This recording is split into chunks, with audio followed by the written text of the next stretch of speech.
my guys! Welcome to Italy. Ayan mga guys, nandito ngayon tayo sa Italy at tayo dito sa Italia para dadayo ng pagluluto ng grilled carne or grilled meat. Ayan mga guys. Sabi ko sa papi, bumili tayo nito ng red meat mga guys. Ayan, ay lalagay ko nga pala mga guys. Diyan ay ang salt, pepper, and butter. Ayan lang naman mga guys ang ilalagay para ma-absorb ng ating meat ang flavor. Ayan, ang lalaki nila mga guys. Ayan, kasyang-kasya. Konti lang naman ang kinakain ko dyan mga guys at kami nga ay hati pa ni Sarah Baby at pagkatapos nga na mahati kami ni Sarah Baby ay ibibigay ko pa ang tira kay Papi. Hindi ko yan kayang ubusin mga guys. Ako na may konti lang kumain because nga I'm diet. Ayan, sa pagpapatuloy natin, tuloy-tuloy lang tayo sa ating mga ginagawa at pagpapahid ng ating mga ingredients. Madali lang naman yan gawin mga guys. I-grilled mo lang siya sa number 5. Meron nga pala kaming grilled machine din para mapadali. At smokeless nga pala ang aming grilled machine. Ayan, mga messes. Magpapatuloy lamang tayo mga guys sa paglalagay ng ating flavoring or seasoning our carne. Ayan, napahaching pa nga ako mga guys because of the pepper. So mga guys, may ikukwento nga pala kami ngayon. Ano nga ba yung ikukwento? May ikukwento ako for today's video.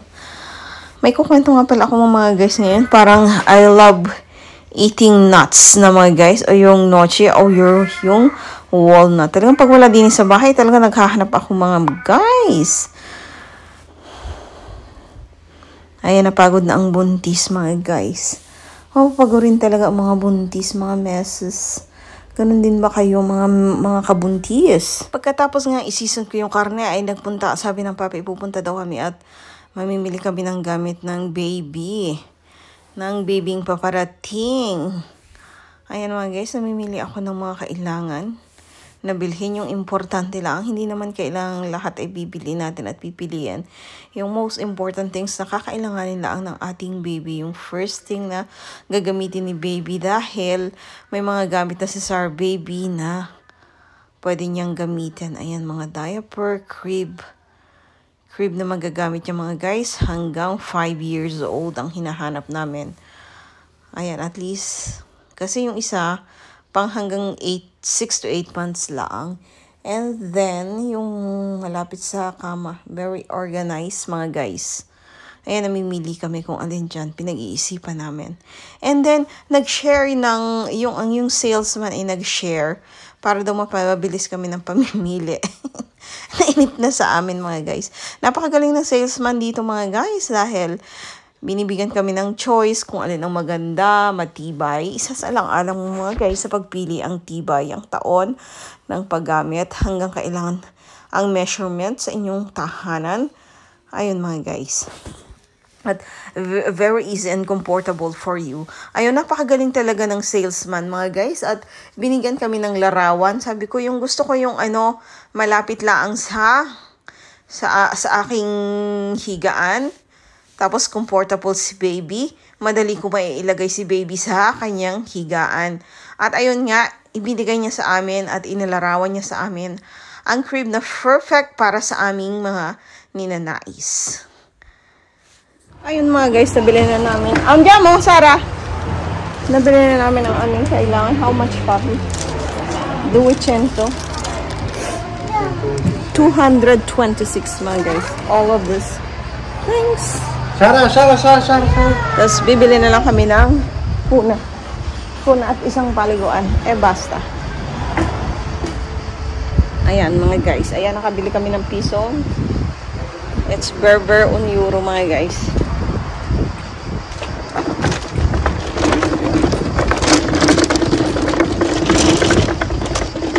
Ito na kami sa parking space. At tama na ang aming pamimili. Nabili na ang mga kailangan ng baby mga guys. Hello mga guys, i-share ko lang for today's video. Ayan, hindi na kami pumipili ng pagkahaba-haba or nagpipindot pa dun sa malaking computer dun sa harap. doon ka mag-o-order. Dito sa upuan na ito mga guys ay may numbering na. Yung sa table may number and meron code na i-scan ka lang sa cellphone. Gamit-gamit ang iyong card or ang iyong credit card or any types of cards na pambayad sa iyong pamimilhin. Kami umuupo na lang dyan at si Papi na ang bahalang umorder. Hindi talaga ako marunong guys sa mga ganyan. Si Papi lang ang maalam sa mga very high-tech na si Papi. Hindi ako maalam guys umorder sa mga, nakaupo ka lang dyan mga guys. Tapos may numbering dyan sa iyong table at may code na i-scan lang dyan mga guys. At lalabas lang yung mga pwedeng orderin. Dati sa McDonald's ay pupunta ka dun sa cashier. Ngayon na hindi na, self-service na lahat mga guys.